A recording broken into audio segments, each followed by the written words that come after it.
النهارده قررنا ان احنا ننزل نلف بالميكروباص بس بالطريقه المصري.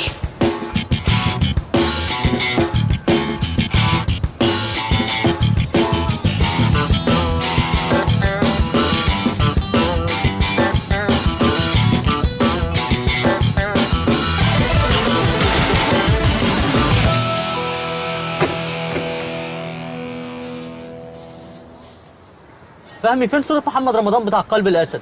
بتقول ايه؟ مش سامعك يا هشام. فين صورة محمد رمضان بتاع قلب الأسد؟ هتلاقيها عندك في الكيس جوه يا هشام. مفيش حاجة في الكيس. هو يا ابني الكيس ده هي فين صحيح؟ هنمشي من غيرها ازاي دلوقتي؟ الواد خالد السكري خدها لزق على العربيه. طب خد لزق دول، خد حط العلم ده فوق.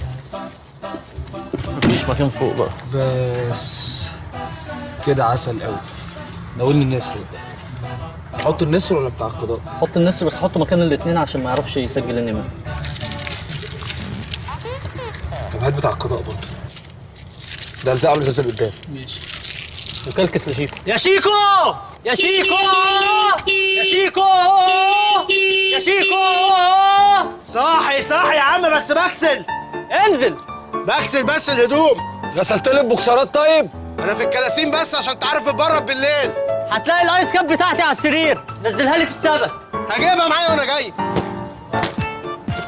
Alter Ruhe, ich will schlafen hier! جرى ايه يا عم، في ايه؟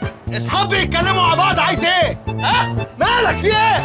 في ايه يا شيكو؟ معرفش. شوف يا عم بيقول ايه يا عم بالالماني، مش سامع اي حاجه. Alter Ruhe oder ich hol die Bullenmann hier! افتح الشنطة هات لي الكورية. اتكلم كويس يا عم. هلبس واعدي عليه في اوضه اظبطه واجي لكم. ها؟ ايه ظبطته؟ ظبطته ايه؟ لا جبت الايس كاب ده هشام. قصدك الراجل الالماني ده؟ لا ما رضاش يفتح اصلا.